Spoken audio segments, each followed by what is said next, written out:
Welcome to Site 384, Study Session 8, Types of Research. Introduction. Research in the behavioral science is carried out using different research methods. In this study, we will be learning the different types of research used by behavioral scientists as they carried out research. Objective.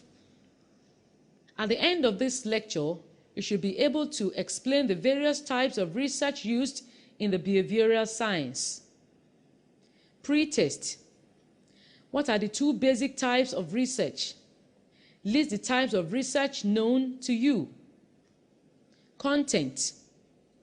Research is usually classified into two general categories according to its immediate purpose. For example, basic research and applied research. Basic research or pure research is the type of research that is designed to test theory in order to formulate general principles of behavior. Basic research is conducted to generate knowledge for the sake of knowledge without being concerned with the immediate usefulness of the knowledge generated. For example, a researcher may be interested in finding out the number of strands of hair on the head, perhaps among blacks and whites. Basic or pure research is undertaken primarily for the purpose of acquiring new information or learning something new about a phenomenon without a specific application in view. More specifically, basic research is conducted primarily to satisfy the researcher's curiosity about a phenomenon. It is important to note that the results of basic research are expected to be broad in scope and to be applicable as general principles to a variety of situations. Applied research, on the other hand, is a type of research that is conducted to find a solution to a problem that is affecting some aspect of society, and its results are intended to be immediately useful in solving the problem, leading to an improvement in the condition of the society. An example of applied research is the application of the various complaint techniques of social psychology, such as the foot indoor, that's not all, etc., to achieve objectives that are in line with an organization's purpose. The goal of applied research is to identify variables that have large impact on the problem of interest or variables that can be used to predict a particular behavior. Hence, applied research is sometimes narrower in scope than basic research, focusing on behavior in only one or a few situations rather than on general principles of behavior that will apply to a variety of situations. Whereas basic research tends to use the experimental strategy and to be conducted in laboratory settings, applied research is usually conducted in natural settings, frequently using the correlational or case study strategies. Action research. Action research involves the systematic integration of theory, application, and evaluation. Sussman and Everett, 1978.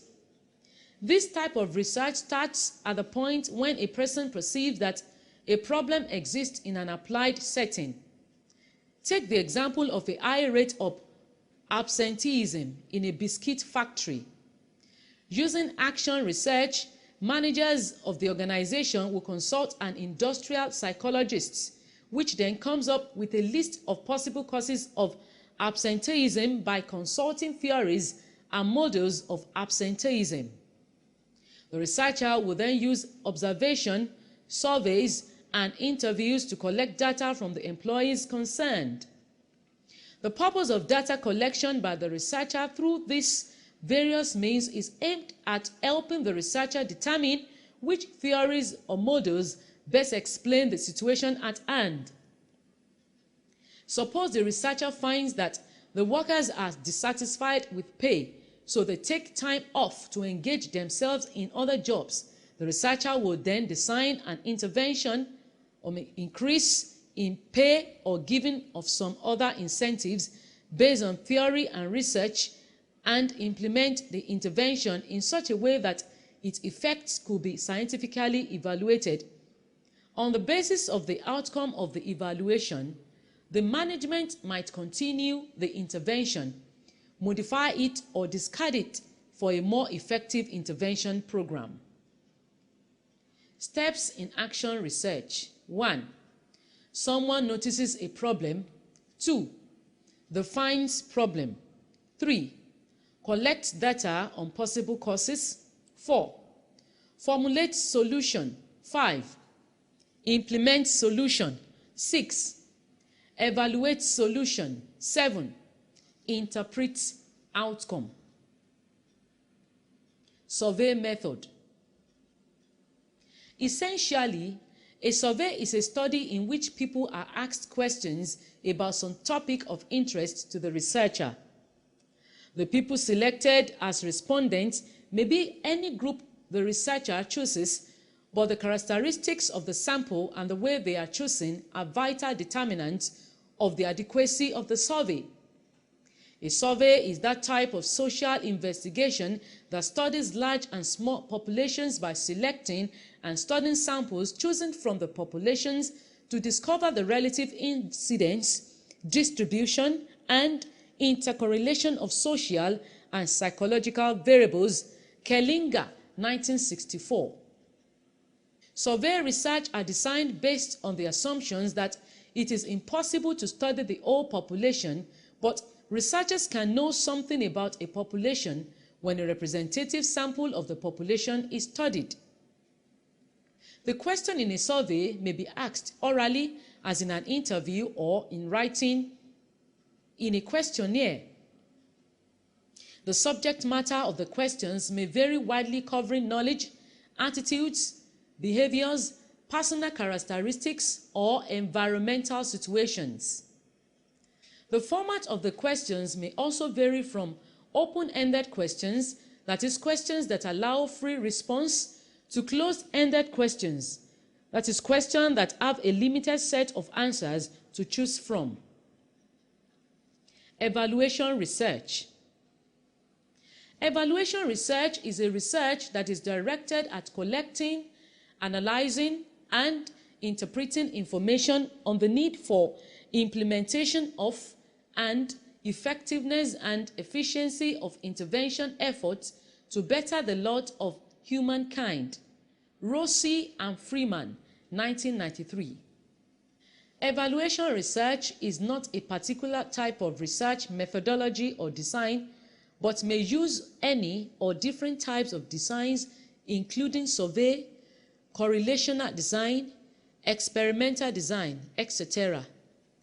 Evaluation research derives its uniqueness from its goals, which is to determine the effectiveness or how well a given social program is performing. Thus, evaluation research may be undertaken for the following reasons as identified by Rossi and Freeman, 1993.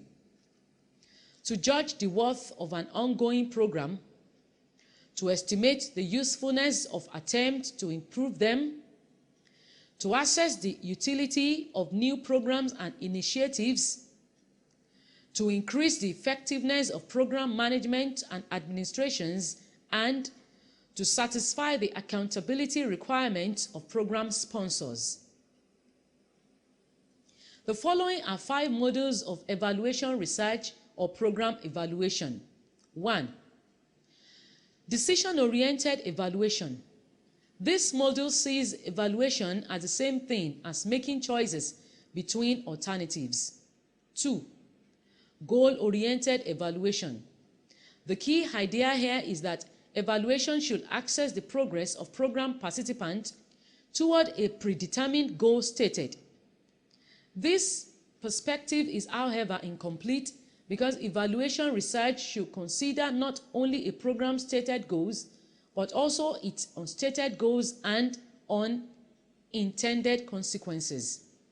3. Adversarial evaluation. This concept of evaluation follows the legal adversarial model, with advocates for and against a program making the strongest case that they can. Its advantages are that its outcome depends on the debating strengths and weaknesses of the advocates, and that many value issues should not be resolved in an either-or manner. 4. Descriptive evaluation. This approach views evaluation merely as a full description of a program obtained through a case study rather than through measurement and experimentation. In addition to the likely subjectivity of such an approach, it gives no clear-cut basis for evaluative decisions. 5. Goal-free evaluation. This concept of evaluation is based on a utilitarian philosophy that applies observation and reasoning to determination of a program's operations, effects and cost, as well as its morality and need for it. Bear in mind that in evaluation research, there must be clear definition of what you want to do, including identification of your variables of interest and scope of the research so as to make good inference from the study. Summary. In this lecture, we have examined the various types of research used in the behavioral sciences. We have come to the end of study session 8. Thank you very much for listening.